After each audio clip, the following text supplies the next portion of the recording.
Assalamualaikum warahmatullahi wabarakatuh. Perkenalkan, nama saya Rani Ramadhani dari jurusan Pendidikan Matematika kelas 18B. Di sini saya akan mempresentasikan hasil karya multimedia yang saya buat, yakni multimedia berbasis PowerPoint.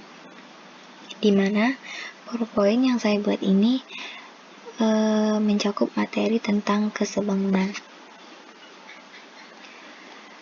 Baiklah, yang pertama saya akan menjelaskan terlebih dahulu tentang bagaimana cara pembuatannya. Pertama itu kita lihat pada slide yang pertama. Ini merupakan tampilan slide pertama di PowerPoint saya. Di slide awal saya dengan background video di mana. Kemudian cara membuat background video ini sangat mudah. Pertama itu saya mendownload video di internet terlebih dahulu yang akan saya masukkan ke PowerPoint ini. Kemudian insert, coba bikin slide baru dulu. Nah, mengapa tampilan slide saya seperti ini? Karena saya menggunakan template PowerPoint yang saya download dari internet juga. Nah, pertama itu kita insert dulu video yang akan kita jadikan background. Insert, maka akan muncul tampilan seperti ini. Setelah itu kita tarik, kita perbesar sampai menutupi permukaan slide ini. Nah, untuk membuat video ini menjadi otomatis terputar saat kita memutar slide kita, yaitu dengan menekan tombol otomatis. Dengan begini maka dia akan terputar secara otomatis videonya. Kemudian untuk memasukkan teksnya cukup insert text box, baru masukkan teks sesuai yang dikehendaki. Selanjutnya masuk pada slide yang kedua. Ini merupakan tampilan slide yang kedua. Di sini terdapat animasi tangan yang bergerak. Ini saya menggunakan gambar biasa yang saya beli animasi. Caranya yaitu yang pertama kita harus download dulu foto atau gambar yang sejenis tangan yang sedang menulis seperti ini. Itu banyak sekali di internet. Terus setelah kita download, kita insert gambar terus diletakkan di bagian awal tulisan yang akan kita tulis. Kemudian kita beri animasi pada gambar tangan ini dengan animasi custom part. Pada animasi ini nanti akan muncul tombol untuk menggerakkan tulisan sesuai tulisan yang akan kita tulis seperti ini. Kita contohkan sedikit. Nah, kurang lebih dia muncul seperti ini. Nanti disesuaikan dengan tulisan yang akan ditulis. Untuk mengatur waktu kecepatannya itu di animation pen. Di sini ada edit effect option. Disinilah saya mengatur waktu cepat atau lamanya tangan ini bergerak sesuai dengan tulisan. Kemudian untuk tulisannya itu diberi animasi wipe yang from left. Selanjutnya masuk ke slide yang ketiga. Nah, ini merupakan tampilan di slide yang ketiga. Ini sepertinya sudah biasa. Nah, di slide ketiga ini mungkin terlihat sudah biasa, cuman saya akan menjelaskan sedikit tentang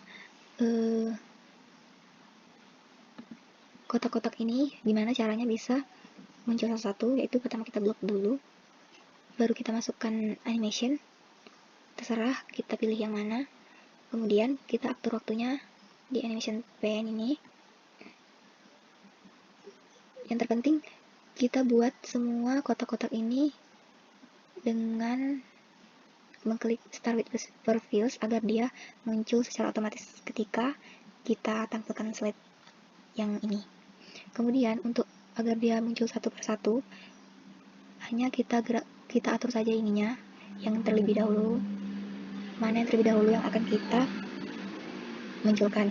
Kemudian misal pada biodata kita munculkan terlebih dahulu, kemudian setelah biodata kita munculkan pendahuluan, seperti itu secara bertingkat. Ini bisa diatur waktunya pada efek option. Selanjutnya pada slide keempat, ini biodata yang saya kira ini tidak perlu saya jelaskan lagi karena ini sudah biasa sekali. Kemudian masuk pada slide yang kelima. Di slide yang kelima ini saya menggunakan link-link yang dapat terhubung dengan slide yang lain. Nah, kurang lebih tampilannya seperti ini. Saat kita klik, dia akan muncul ke slide yang berikutnya. Kemudian pada tujuan ini begitu juga. Dan kita bisa menghubungkannya dengan tampilan pada menu pertama.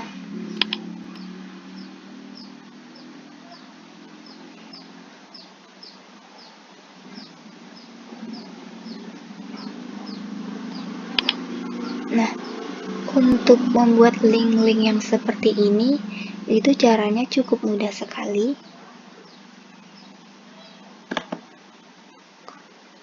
Yang pertama, kita cukup mencari terlebih dahulu, mencari atau membuat link-link yang akan kita tujukan ke ini, tool ini. Caranya adalah dengan mengklik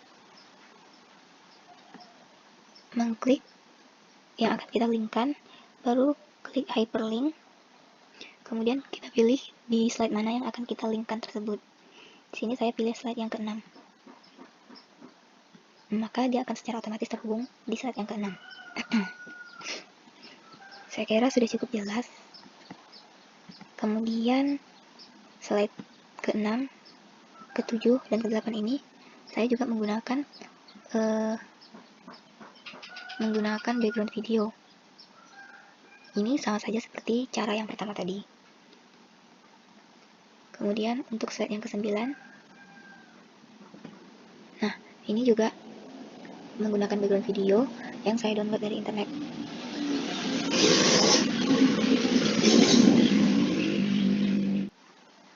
Nah, ini tampilan slide yang pada materi.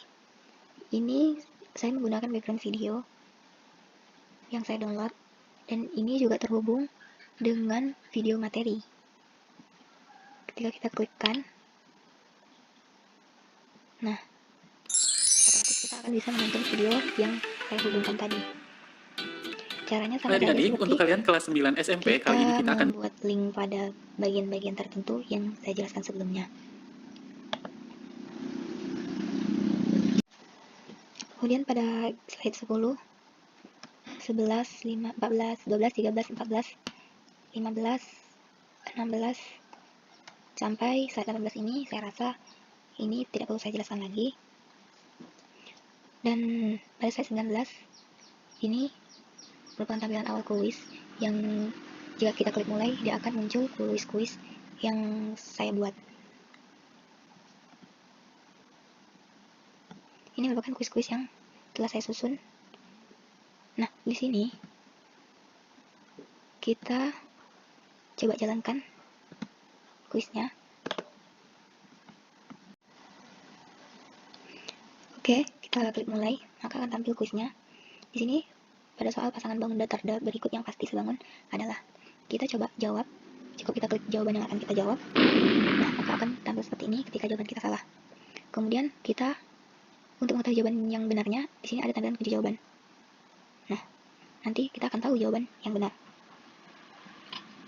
Kemudian kita coba untuk jawab jawaban yang benarnya.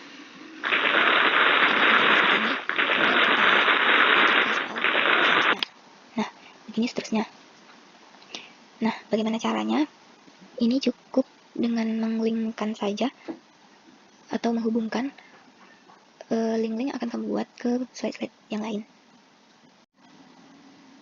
Contohnya, misal pada jawaban nomor 1 yang benar adalah 2 segitiga sama sisi. Oh ya, terlebih dahulu kita harus buat dulu slide yang menunjukkan benar, jawaban benar, dan slide yang menunjukkan jawaban salah. Kita letakkan di bawah soal. Kemudian, pada nomor 1 itu jawaban yang benar adalah D. Maka kita linkkan jawaban D dengan slide yang nomor 25. Selebihnya untuk A, B, dan C kita linkkan ke slide ke-26. Dan untuk soal nomor 2, jawaban benarnya dilinkkan ke slide nomor 27, jawaban salahnya ke slide nomor 28, dan begitu seterusnya. Kemudian, untuk kunci jawaban juga sama. Jika kita ingin membuat kunci jawabannya, kita cukup linkkan kunci jawaban ini dengan slide-slide yang sudah kita buat sebelumnya. Nah, di sini saya akan menjelaskan cara penggunaannya. Ini merupakan slide yang pertama. Kemudian, slide yang kedua, tampilan judul. Kemudian kita klik next.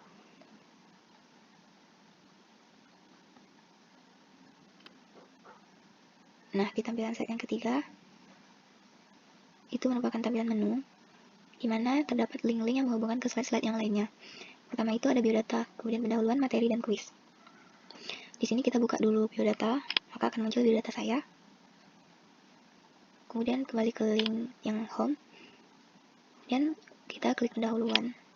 Nah, di sini terdapat kompetensi dasar dari materi, tujuan, dan sasaran pengguna. Kompetensi dasar yaitu mengidentifikasi bangun-bangun data yang sebangun dan kongruen, dan mengidentifikasi sifat-sifat dua segitiga sebangun dan kongruen. Kemudian kita kembali ke tampilan pendahuluan. Tujuan juga sama seperti pada tampilan keterampilan dasar tadi, kompetensi dasar. Kemudian sasaran pengguna juga sama seperti tampilan sebelumnya. Setelah kita buka semua, baru kita kembali lagi ke menu.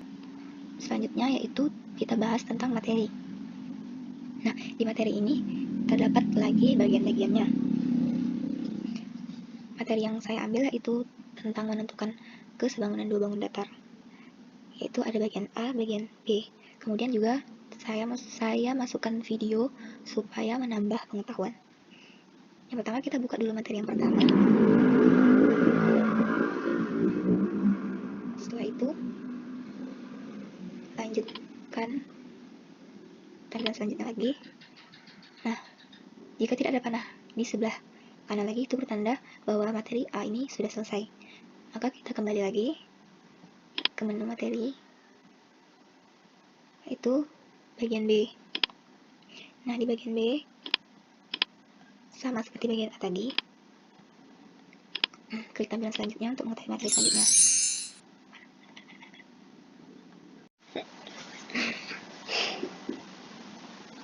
Kemudian kita mulai. Nah, di sini ada terdapat beberapa soal kuis. Kita coba jawab jawaban yang salah. Nah, dia akan muncul tampilan seperti ini. Kemudian kita bisa lihat kunci jawabannya untuk mengetahui jawaban yang benar. Kemudian ketika kita mengklik jawaban yang benar, dia akan tampil.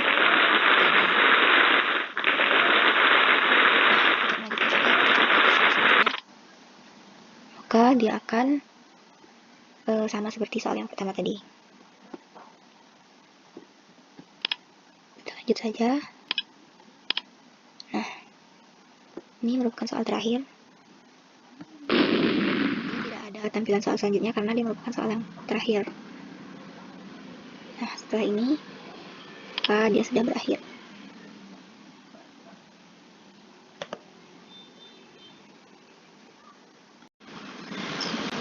Baiklah, selanjutnya saya akan menjelaskan kelebihan yang dimiliki dari PowerPoint atau multimedia yang berbasis PowerPoint yang saya miliki. Yang pertama itu, saya menggunakan background yang bisa bergerak atau background video yang bertujuan agar pembaca atau siswa itu bisa lebih semangat untuk melihat atau memperhatikan materi-materi yang saya tampilkan, dan juga mengurangi rasa bosan, membuat siswa tersebut tidak merasa bosan. Yang kedua, pada PowerPoint saya ini, saya rasa warna-warna yang saya pilih itu tidak terlalu mencolok dan dengan warna-warna yang soft, sehingga kita melihatnya lebih menarik. Apalagi materi yang saya ambil ini merupakan materi yang ditujukan kepada anak SMP kelas 9. Saya rasa PPT ini sangat cocok untuk anak kelas 9 yang tidak terlalu ke anak-anakan. Ini lebih ke PowerPoint yang gambarnya atau warnanya itu lebih cenderung ke warna-warna remaja. Kemudian kelebihan dari PPT yang saya buat, itu saya menampilkan video yang bisa menambah pengetahuan atau ketertarikan siswa untuk mempelajari suatu materi yang saya berikan. Semisal siswa itu kurang memahami apa yang saya sampaikan, mereka bisa melihat atau memahaminya lebih dalam pada video-video yang saya lampirkan di PowerPoint ini. Kemudian selanjutnya, kelebihan dari PowerPoint ini, saya menampilkan materi beserta contoh soal yang dapat dipahami oleh siswa, dan tidak hanya itu, saya menampilkan kuis agar tujuannya untuk mengetahui sampai di mana pemahaman siswa terhadap materi-materi yang saya berikan.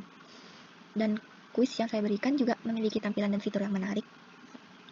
Pada tampilan jawaban benar dan salahnya, ini cukup menarik bagi saya. Kemudian kelebihannya, siswa bisa mengetahui mana materi-materi yang belum mereka pahami sepenuhnya dari kuis yang mereka jawab. Misal, mereka menjawab pertanyaan yang salah. Mereka bisa mengetahui jawaban yang benarnya dengan mengklik kunci jawaban yang sudah saya lampirkan di sini. Dengan begini, siswa bisa memperbaiki kesalahan-kesalahan yang telah mereka ketahui. Nah, itulah tadi penjelasan karya multimedia yang saya miliki tentang bagaimana cara pembuatannya, cara penggunaannya, serta kelebihan-kelebihannya. Saya rasa presentasi saya cukup sampai di sini. Terima kasih. Saya sudahi dengan Assalamualaikum warahmatullahi wabarakatuh.